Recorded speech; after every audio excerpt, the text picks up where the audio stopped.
if you have a stage, you can sell from it because you have the authority. You can provide value first, and then you can actually sell something else. So I think that kind of answers the question of why to have a live event. All right, welcome back to the Amazing Marketing Show, where we talk about all things marketing. Today we have something new for you guys that has to do with events. So stay tuned for that. I'm Dmitri Smirnov, here with my co-host Chris Gray. Chris, what's going on? Dmitri, what up, bro? Living the dream as always. How are you doing? Life is good. I can't complain. My wife and daughter and in-laws are headed to Tennessee right now, and so I'll have the house to myself for about 10 days, and then from Tennessee they'll go to Florida, and I'll meet them in Florida. But I'm gonna miss them. But I plan to knock out a butt ton of work over the next 10 days. It's really only after you become a husband and a father when you that you realize a how much time you're actually wasting that whole time in your youth, and and then b how much you can actually get done when you have some alone time again. Man, you hit the nail on the head. I think I heard Steve Harvey said this best. Like the advice he would give to somebody in their 20s is he used the word don't trick off your 20s, meaning don't waste your 20s. And that encapsulates everything you just said, man. That we're just sitting around eating, partying, playing video games, whatever. And there's so much time that I wish I could have gotten back, but It's whatever. it's we're actually you and I just got back from an event in Colorado last week, and there was I think we were both in this conversation, or maybe I had a couple of times, but it was around the idea of contradictory advice happens all the time in life and in business. We were talking about how some people recommend doing business A, and then someone else recommends it exactly the opposite way. And regarding the 20s, living in your 20s, Steve Harvey says, don't waste your 20s. So many other people say, don't focus on work, don't bog yourself Mm. down, enjoy your 20s while you can. And it's like literally opposites. So in business and in life, how do you consolidate that? I think it comes down to what you value, right? If you want to be like some of these people we know, Dimitri, in their 40s who could damn near retire, right? They probably have enough money at this point to live passively through investments. That started because they were hustling in their 20s. It's a compound effect. Like it's like investing, right? Warren Buffett's brilliant, but another thing that Buffett had above everybody else was time. So I get to think that just comes down to your values. Do you want to just travel Europe and Asia and wherever else in your 20s and live free? There's nothing wrong with that. Do you want to sit in an apartment and eat ramen noodles and beans and put all your money towards your business and it's all you do? Then there's nothing wrong with that. I think it just comes down to your values. Yeah, and it probably also comes down to the lived experience of the person giving the advice. Typically, the grass is always greener on the other side, as we Yeah, know. So, yeah. somebody who focused on work is then advising don't blow your 20s or rather, don't waste your 20s on work. Have fun while you can, and you'll always catch up. But they also don't realize that in your 30s, oftentimes you can't really catch up, or in your 40s or whatever.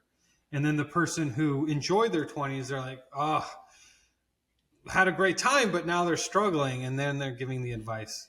So it's typically what someone doesn't have is what they'll advise, I guess. I know we got to move on. But for me, like I started to this entrepreneurship career like when I was 34, 35 or something.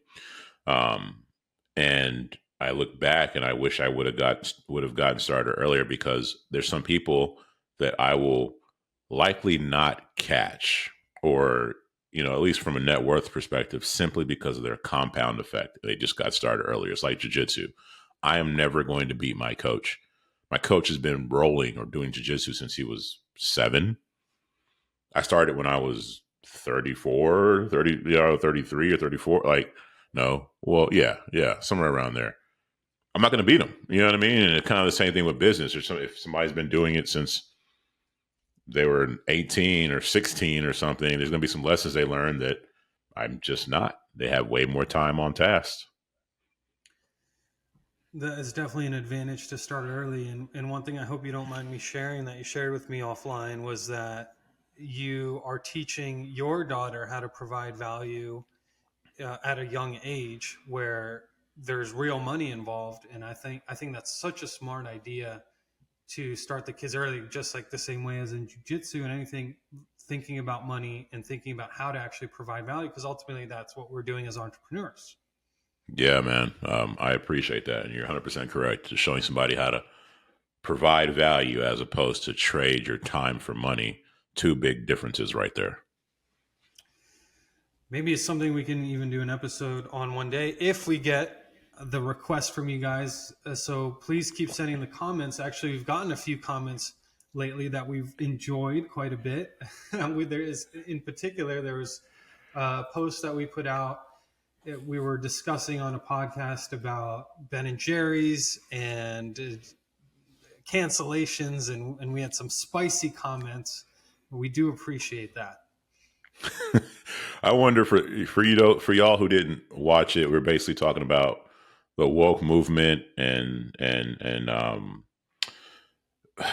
brands buying into, what would you call it, Dmitri? Like missions or values or Yeah. yeah. And so Dmitri was like, "Yo, I just want to get my Ben and Jerry's without hearing about some kind of political thing or whatever." And he caught bombs, right? And I wondered if I would have said it, would would I have received the same feedback that you did? If that makes any sense. I I thought see about what that. you're alluding to, and yeah, maybe not. But man, there really are some good ones because I said I don't want. I think something like I don't want Ben and Jerry's ruining my evening with my wife, and someone's like, imagine an evening with your wife being ruined because you saw a tub of Ben and Jerry's, and fair enough. Okay, point taken. I think maybe is a little bit hyperbolic what I was saying, but I do appreciate these comments. Yeah, it was good. Okay, so our topic today is filling events or hosting events and then filling them with actual live bodies who are paying money, going to the destination that you are throwing in a live event, not an online event. And they can be a hybrid, by the way, but we're talking about live events. And we want to talk about A, why it's a good thing to throw live events, B, how to fill your live event, and C, how to make money from your live event, and maybe the math and the numbers of making this happen without losing money. You want to make money, so that's what we want to talk about. Chris, what do you think about live events? I think it's phenomenal. Whether you could do it free because you're doing something for local businesses or paid events, whatever route you go. I think the magic in this goes back to a book, Pitch Anything, which shout out to Perry Belcher for suggesting it, and then Dimitri for I saw Dimitri put the practice of this book in real life, which made me go read it. And so Pitch Anything. He talks about frames and the collision of frames. And one of the things that I took away from that book was your authority. So you can have a guy who, I think the example he used in the book was you'd have somebody who teaches golf lessons. These people typically don't make a lot of money. Fun job for them. They get to network. They get to be around a bunch of people who make money. But in the grand scheme of things, you're not retiring as a golf teacher, making just a ton of money. And he says, so in the world, right, you put them, like, say they go to one of these events that Dimitri and I are fortunate to go to where, hey, you have to have a business that makes over $1 million to even get in, right? So if you put this guy amongst that crowd, um, he or she may not feel qualified because they're not. You don't have um, $1 million golf lesson business unless you're the head of it and you have a bunch of people working underneath you. If you're just teaching lessons, you're probably not netting $1 million doing that. So that person in a room of entrepreneurs probably would not feel adequate. Right now, take that same person and put them in their element where they're taking one of these millionaires and they're teaching this millionaire how to hit a golf ball, teaching them how to play golf. the dynamic is shifted now.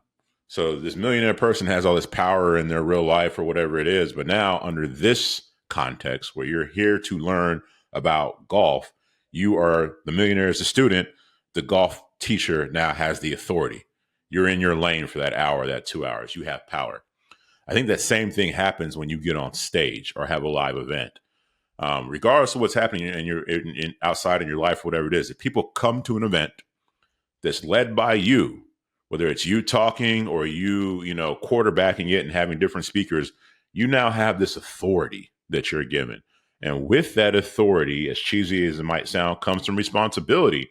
And you can benefit from that significantly if you're providing value. But that spotlight and putting yourself in that frame is very powerful. Does that make sense? Makes perfect sense that if you have a stage, you can sell from it because you have the authority. You can provide value first, and then you can actually sell something else. So I think that kind of answers the question of why to have a live event. And I would add to that is you also get to have more room, more wiggle room to build up to your ultimate offer that you're trying to sell. Online, you have to worry about attention spans, especially with advertising. It's like, what are you giving to me now? I don't have an hour. I don't have 5 hours. I don't have 3 days to listen to your pitch. Whereas once you get someone in a room, it's just a different process. Plus the physical nature of it may improve the way it is. Plus you build community for your product. Now, who or what kind of business can or should throw a live event, in your opinion?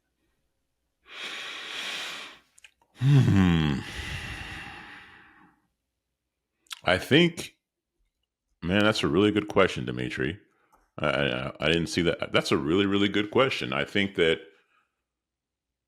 you could get creative with that. And I mean, if you own a restaurant, if you're trying to throw a live event for the community, I guess you could, right? Like, I guess you could and get people indoors to your restaurant ultimately and get them to buy stuff, right? Like have free UFC fight and whatever, something like whatever it is, and then you get people to come in and buy your food and your drinks or whatever it is. But I think it's super effective when you have a service or some type of offer to give. So again, like say you're a marketing business and you're like, hey, free marketing event for all every local restaurant in Keller, Texas, or whatever, and you have these people come to your marketing event and you teach them a bunch of stuff, and then you can sell from there. I want to throw that question back to you, but I want to also get a thought out of my head about these live events just really, really quick. And I think I might have already forgot the thought. Oh, no, I didn't.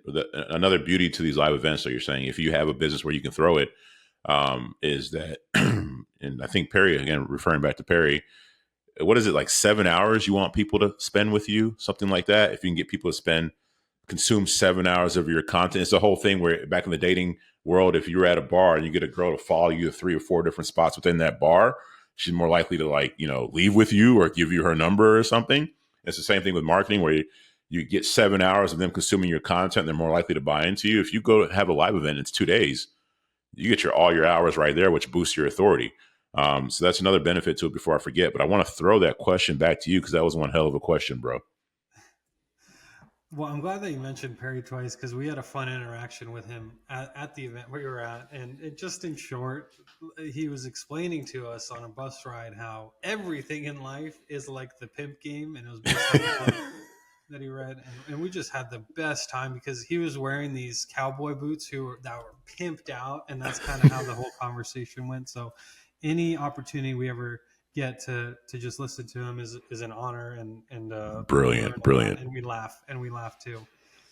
Okay, so you're throwing the question back at me. I wanna give an example of how I picture live events in my head that I think will help the audience.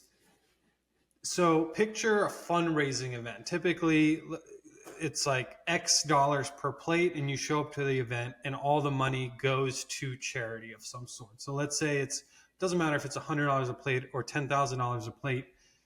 It's just assuming it covers the cost of the event, the rest of it goes to charity. But oftentimes that fee actually only just covers the cost of the event. So at $100 a plate, it's like it'll cover the food, it'll cover the rent of the room for that evening, it'll cover the service. At $10,000 an event, it's just they'll like bring in a celebrity to speak, their speaking fees, whatever. And I don't know the exact details, but just think of it that way. Okay, so we're filling an event for fundraising to donate to charity. But the ultimate point of that event is not to get the per plate amount, not to get the $100 per plate or even the $10,000 per plate.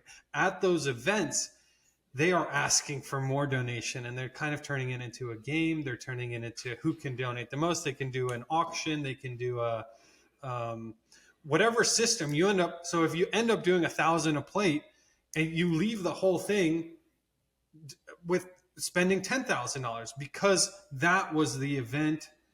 That was what the event was all about. So how does that make sense to any of your businesses? So you throw an event to get people in a room, not to make money. Once you get them in the room, you need to have an offer where the value that you provide over the course of the event gets them so interested in what you have to offer that they're going to buy your high ticket event. So who can throw something like this? Pretty much anyone, even the restaurant example, which I think I'd like to come back to in a second. But thinking about even local businesses like what you work with the home services business, you could get homeowners into a room, even if it's 5 people or 10 people. I'm not talking about hundreds of people or thousands. Even if it's just 10 people, and you explain how to work on your HVAC, and your teach. So it's like a $50 course. It's going to be 4 hours long, and you're going to teach them how to work on the HVAC. But on the back end of it, you sell your own services, your own subscriptions, so they see how hard it is to work on it. They thought they might want to do it themselves, but in reality, no. They just want to hire you, and you're going to sell them a package. If you sell a certification, if you sell a course, if you sell any kind of info product, it's just an opportunity to get people, like you're saying, for 7 hours in some cases. Now, some of these events can be days long, and then you can sell your high ticket. So I think any business that can sell something for more, but they can't sell that to a cold audience, should throw a live event. That is, I love that. And I, I just, a light bulb went off, and I have something that I'm gonna recommend to my business partner based on what you just said about home services, throwing some kind of local event for homeowners in the area to show them, hey, here's how to avoid being ripped off by a plumber.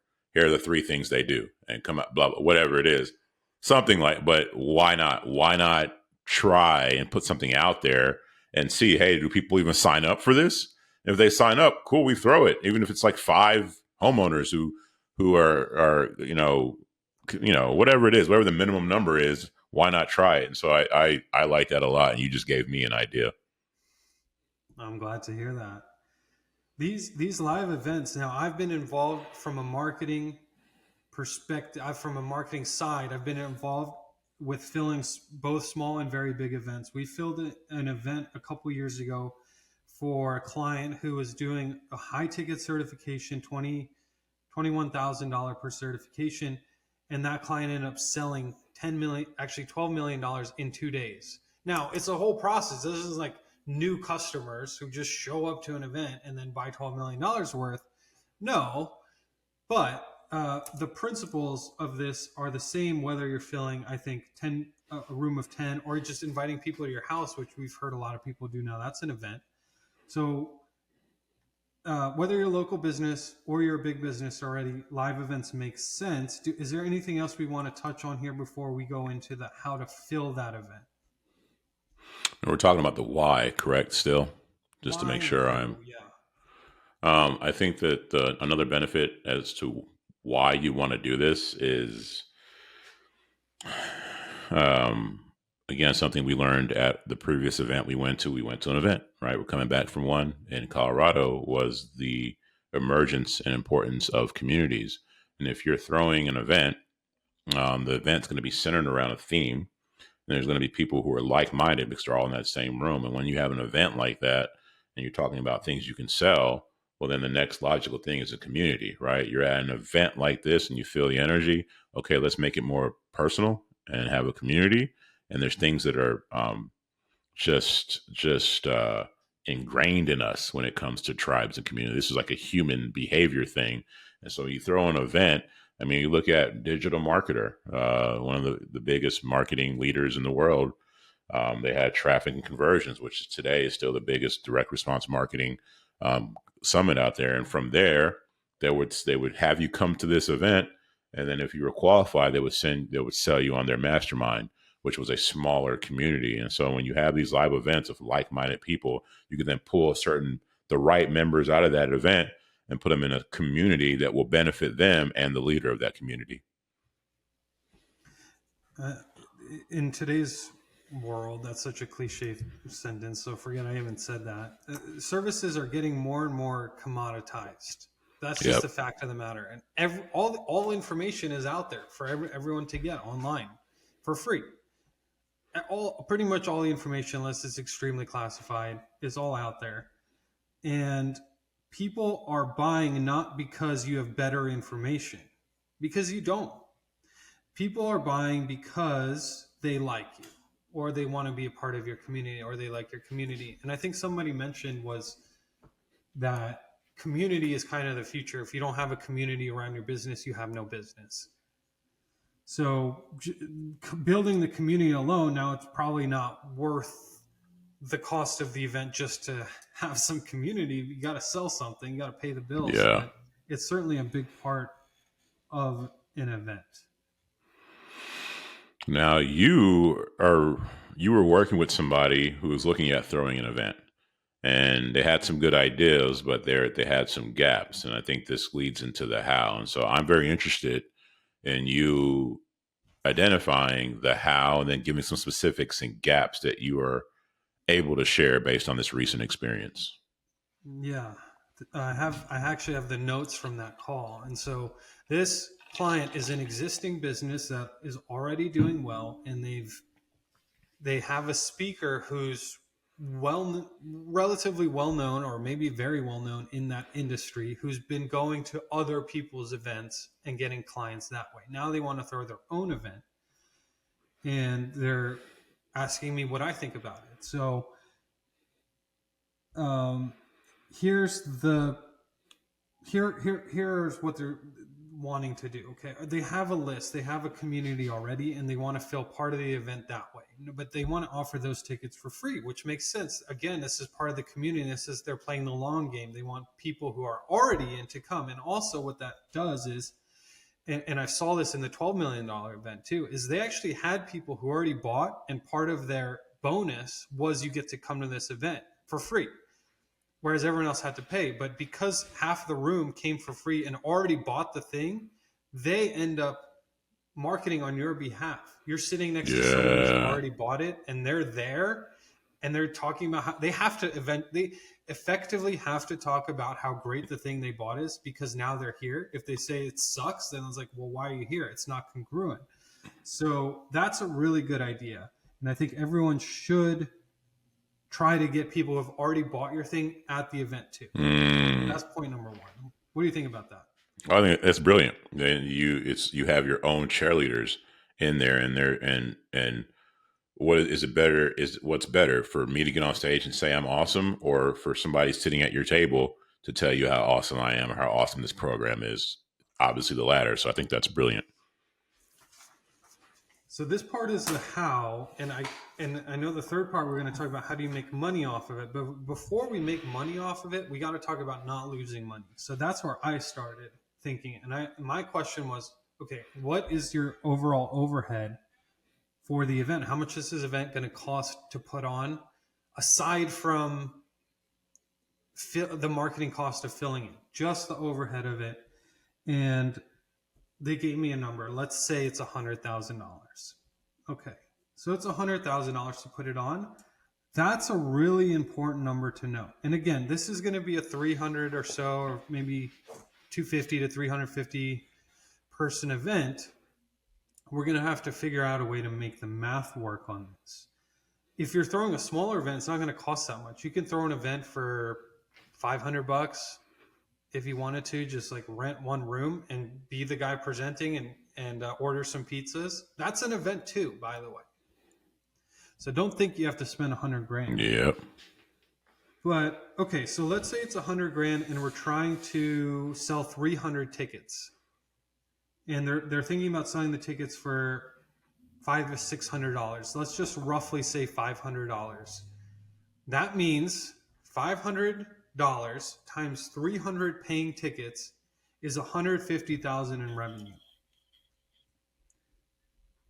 So 150,000 in revenue minus the 100,000 in expenses leaves us with 50,000 in leftover money that we can spend on marketing to fill this room. If we divide that, so I'm going to bust out the calculator right now, give you an exact number, 50,000 divided by 300 tickets, we can spend $166 per ticket to fill this. Mm-hmm. So I'm curious, what's your reaction to that? If we have to fill a 300 person room by spending $166 per ticket to sell them for $500.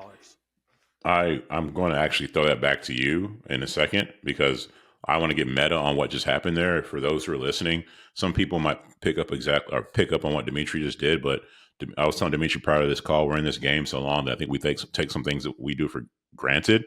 And what Dmitri just did is an exercise in how you go about putting an event. This simple math he did and all that and figuring how much it costs per ticket. And I know I have an idea of what your thoughts are with the whole price per ticket, but getting meta about it, this approach that you just did, I love because as simple as that was and how simple that math is, I don't always do it myself.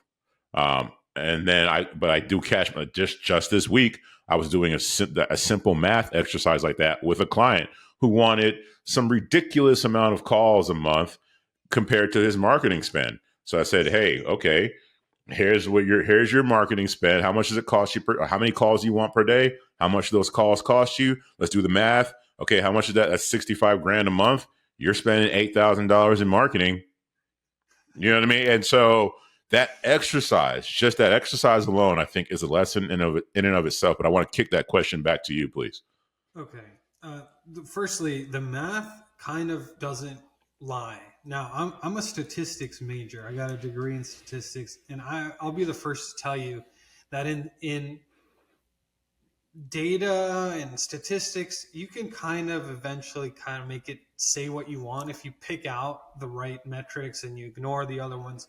That's not what we're talking about here. This is just straight up money in, money out. Like, there's no making things up, there's no narrative, there's nothing. It's just, I have $50,000 to fill a 300 person room. That means I can spend $170 to sell a $500 ticket. Can we do that? My initial thought is no. Heck no, we can't do that. That's really hard to do. But let's take this a little bit further. How are we going to sell a ticket? Are we just going to run cold ads and say, click this ad to go to the event and the landing page is give us your $500? I don't know, maybe. Let's run through the math. An average click on Facebook is, Chris, what's an average click cost on Facebook? Well, it just depends. Is it a lead or is it awareness, right? That for actually getting a conversion. For getting a conversion, good gosh, I have to look. I'm throwing crap out there. You can get it for 27 cents and up to $1 something, depending on what you're pushing. Is that what you're seeing, or yeah, that's about right. Yeah. I think like between, it's kind of a big range, but 20 cents to $2, let's say, is what you might expect to pay, depending on how big your audience is and how good your ad is. Now let's just meet in the middle somewhere where it's $1. It's going to cost you $1 to get somebody that's relatively qualified to your website. That's not bad. And now you have this sales letter, whatever it is that you have, and then ultimately so remember we need to get $166. So that's not actually, so can you get a 1%, can you get a 0.6% conversion rate on your landing page for people to buy the $500 product? Because that's what one divided by $1 click divided by $166 that we have in the bank in order to break even. That means we need a 0.6 conversion rate on the sales page. Can we achieve that on a good sales page? I would think so. I actually would think so too. Like I think it may be possible. So that could be the math, and that might work. So you start running a little bit of traffic to it and see, you send a few $100, send $1,000 maybe, and say, did we get one conversion? And if so, that means you could probably optimize your way into it, and you can fill this room and easy done. I just went directly to the ticket. Now there's a good chance that it doesn't actually work. And so you have to put another step in between it, which would be some kind of a webinar or sales letter or a lead form. So if let's say in this case, it's an audience that's pretty small. So I'm going to actually overestimate the cost of a lead. I think it's going to cost $20 a lead to get a lead. So you provide some kind of value. They have to put in their email and phone number. And now comes the next step to get them on a phone call or get them into the sales page. And the point of that is, does it help your overall conversion rate? Instead of going from 0.6, or maybe you weren't getting the 0.06, maybe you were getting 0.01 and you need to get it up to 0.06. Maybe this extra step in between helps you get there. So we can run through the math on that too. I don't want to get too far in the weeds, but the point is, the point I'm trying to make is, at least before you start running into it, know generally what you need to hit and then optimize off of that. That's how I do it. And that's how I would recommend everyone does it. And as you're talking again, something else that hit me was, when it comes to marketing, the magic of marketing is the art and the science, right? And the science isn't as strong science like Dmitri has isn't as common to find than strong art. There's a lot of creatives in marketing that people just creative thinking or whatever, entrepreneur type stuff. As you're talking here, I'm thinking about the importance of just, again, this approach that you have. I just thought to myself, I am going to make a note here to hire myself a data scientist from Upwork or something like that to just look at certain projects so that when we embark on things, we are crystal clear on our numbers. And so no, that's not what you're asking me, and that's not what it was, but this exercise alone just helps me realize the importance of data-driven decisions and not just the basic. What you're giving us is basic data, but you go a little deeper than that. I know that you can go a lot deeper. I've seen you. Yeah, we could go much deeper than this, but I actually but the point is that it's pretty simple, and you should still be that creative self that you are. You should still think of the ideas and how do I want to sell it? What's the sales page? What's the event going to be? But at least start with a baseline, because, okay, this is $100,000 event that we're talking about. So I want to speak to you businesses that can throw an event like this. You don't want to just throw money at the marketing. You're going to lose money. That's just, if you just say, if you're the owner or you're the marketing CMO or whatever you are, and you say, okay, team, let's fill these 300 seats, go for it. And they're like, all right, we're going to go for it. And we're going to spend 300 grand filling these seats. And by the time it's done, you're like, oh, dang, we really are in the hole and we need to sell a lot more than expected at the event. But at least if you say, okay, marketing team, go out here and start testing, but don't spend any more than, let's say, $300 to acquire a customer at the beginning. Spend a few hundred or a few $1,000s and see what you can get. And then let's try these different variations. And then once you finally hit your number, you can acquire a customer at $166. you now have the machine, and your only problem at that point is how do we increase the capacity of the room at the event, which is where you want to be. That's the golden zone. We've just hit the lottery zone, because now your event's going to break even. And actually, if you can increase the capacity, the more you can increase the capacity, the better off you're going to be. Your overhead is going to grow at a much slower pace. And so it's just going to get more and more profitable. Now, as you fill more and more seats, it's going to be more expensive.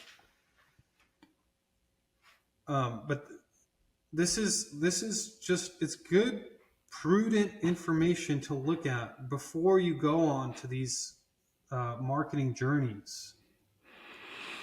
It's such a dopamine rush too, at least for me, when the times that I've been very intentional about the numbers, let's say, especially in the affiliate marketing world, and I knew that, hey, I had to get a lead or make a sell at this number and whatever. Once I did all the math and then you have everything optimized, and then now it's just like what Dmitri said, a machine, literally like it's a money machine where I put $1 in, I get a $1.60 out, or I get $2 out or something.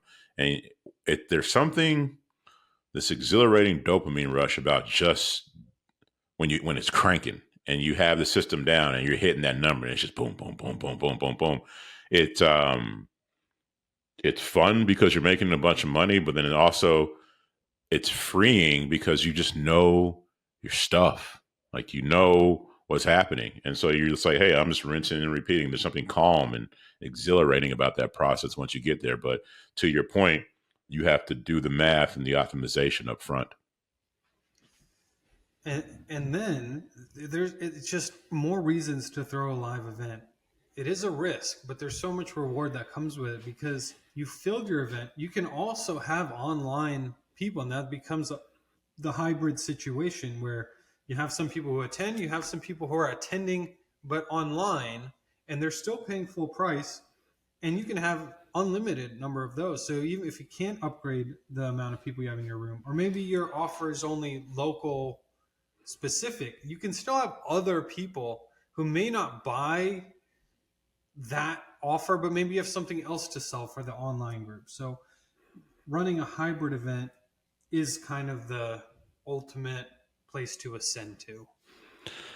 To add one more thing to this whole how piece, and Dimitri just gave you various different ways. So if he gave you various different ways, specifically if you're running some kind of cold traffic, right, or even to a warm audience or whatever. Another approach, it goes back to what Dimitri and I just said earlier, is people will buy into you when they spend X amount of hours consuming your content. And so if you have an idea that, hey, you know what, I want to throw an event. Let's say it's going to be May of 2025. That means right now I'm cranking out content with some kind of specific retargeting strategy and email capture strategy. And my whole goal now, because you're talking about cost per click, if I'm just doing video views, that cost per click declines significantly, especially if I have engaging content. So now you could get really, really cheap views, all right, comparatively cheap views, whether it's YouTube or Facebook, Instagram, TikTok, whatever it is. You can get cheap views and start building your audience and getting people to spend time with you. Because think about what you're asking, especially if it's like an event where you have people traveling across the nation. Depending on your demographic, let's say it's 35 and older with a house and kids, to travel isn't always going to be the easiest thing. They have to convince their wife or convince their husband. They have to leave the kids. They have to spend money on a hotel. They have to spend money on food. So you're not asking them, especially if they're traveling, just to come to an event. You're asking them to spend additional money to come to an event, and people will do that if you've provided a significant enough value. If Alex Hormozy threw an event today, it would. And why is that? Because he's provided so much value, and people have consumed so much content that they will disrupt their lives to go check it out and hear what he has to say. And if you're asking people to disrupt their lives and come to your event, they will. There has to be a very strong why behind it. Yeah, really good point. Uh, and it's easier to sell the warm audience, that's for sure. So if you, as much value that you can provide in advance of selling the event tickets, that would be quite helpful. Yes. So that's a good point. Just crank out that content, and then you can start to run a little bit of remarketing. If you could fill your event, by the way, without ads, that's even better. If you could just do it off Best. the list that you have, man, what a good position to be in. Okay, anything else that you want to add on the events guidelines that we have? I think that's pretty healthy. And this conversation, like many of our conversations, is more helpful for me than probably some people in the audience. Like I like this stuff, whether we have one person listening or 100, I know that I am at least the one person listening, even though I'm here because I get value out of these conversations, bro. Likewise, to all the listeners, we hope you're enjoying it. But I think you and I are enjoying this the most out of anyone. So too bad for you guys. We're enjoying it more than you. All right, cool. So if you guys have any questions about running events, filling events rather, and what to do with your marketing, drop it in the comments that you're hearing. Like, and we'll look at them. We'll respond to them, and then maybe if there's something that requires a more lengthy response, it's something we can address in a future episode, and we can go more in the weeds. We can go more basic, whatever it is that you guys are interested in. So let's do Yes, it. sir. All right, guys. We'll talk to you later. Peace.